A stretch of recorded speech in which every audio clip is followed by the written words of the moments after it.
So I took the coke, I flushed it, and I said, that's it. And I jumped in my fucking bed and I went to sleep. My wife woke me up in the morning and she's like, Joe, I just want to tell you that DJ died while you were sleeping. I was about to bring DJ up. I told her just to close the door and I was fucking heartbroken as shit. I said, fuck this. She goes, what do you want me to do with Superbad? I go, I don't know. And I remember getting up, going in the bathroom, getting on my hands and knees and going, God, you know what? I don't like this fucking cat at all, but he can't die. He can't die. He took one cat because I did coke in the apartment. I would never do coke upstairs. I broke the rule one time and you took a fucking cat. You can't take the other cat. If it means me not snorting coke, I'm making you this promise right now. I'll never fucking snort coke again. And that was it. I remember going to sleep, waking up that afternoon, doing coke. Not doing coke, doing comedy that night. And I remember that I had 3 weeks to shoot that movie. I was petrified as fuck. You know, when I think back now, I was scared of getting clean. How fucking crazy is that? Like, I was scared of getting clean. You know, I know that there's a lot of you guys struggling right now with opioids or drinking or the pills, and I know that when you wake up in the morning, you look at the ceiling and you say to yourself, this is never going to fucking end. I'm never going to get away from this fucking bullshit. But guess what? You are. You know why? Because I did.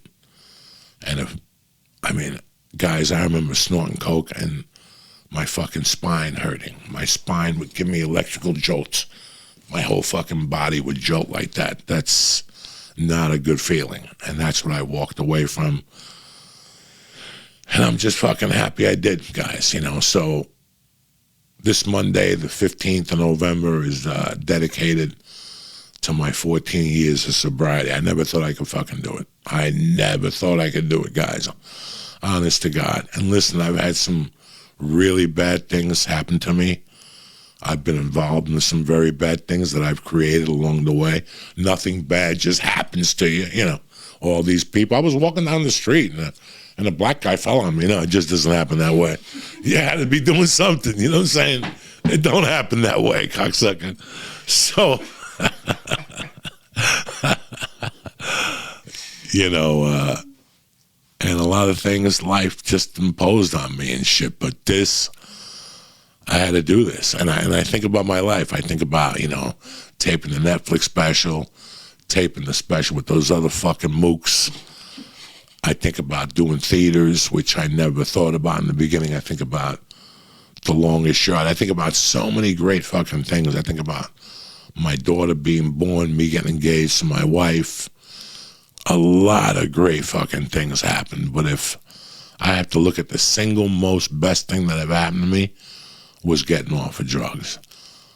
I got to tell you something, guys. It feels great to smoke a joint at night. It feels great not to smoke pot all fucking day. It feels great not to be addicted to something, whether it's a fucking anxiety pill, cocaine, whatever. It feels great that nothing's got a hold on you. I don't know how your life is today or what you're doing, and I'm nobody to fucking talk. I'm just here to help you get through today. That's what this podcast is about. This is entertainment. I'm just a fat fucking felon, and this is just about us getting through today. It's 2022 in 6 weeks. If you're still fucking around with drugs, it's time to clean your fucking act. You know, I give thanks if I have to be lucky enough, and I hate saying this word because a lot of you guys don't like it, God or the upper power. I know a lot of you guys don't want to hear it. But if I have to be thankful for one fucking thing, and you all got to witness it, I'm thankful that I was never snorting coke and 3 people died when I was around.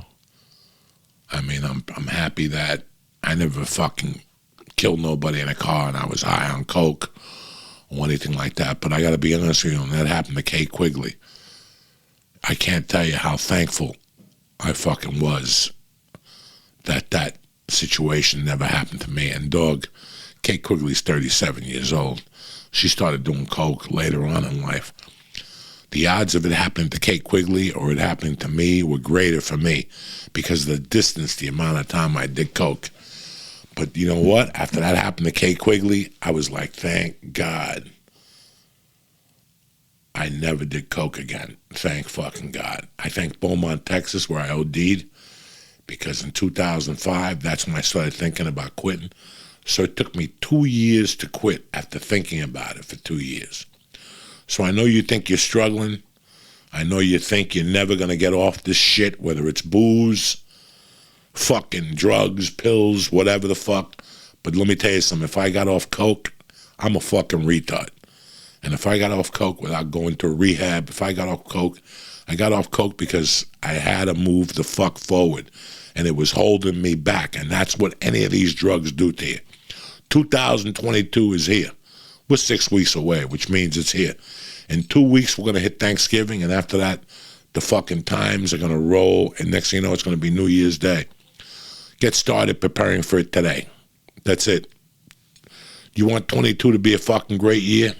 Prepare yourself right now, what you want to happen, what your goals are, and what things you're going to kick out of your fucking life to move forward. You know, I got these 2 cousins that I grew up with in Miami, and I love them dearly, you know. I talk to one and I text with the other guy. But both of them are fucked up. We all had the same thing happen to us. We all had the same childhoods. We all had the same type of parents. And our parents died. You know, my parents died the first, and then the one guy, his parents died like 20 years later. And then my cousin, the kid that, you know, me and him grew up together pretty much. His parents, his mother just recently died. And the difference between me and them is that they're stuck. They got stuck in that void, you know. I have a lot of friends in North Bergen that are still stuck in the 80s, the 90s. They can't jump out of that. I think me quitting coke unstuck me.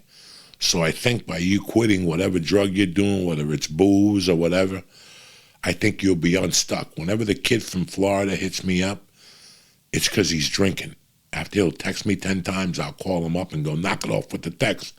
What the fuck is going on? And we'll talk. And he's drinking. So I think that any substance could keep you stuck. I'm happy that I stopped on November 3rd of 2007. I'm grateful every day that I stopped.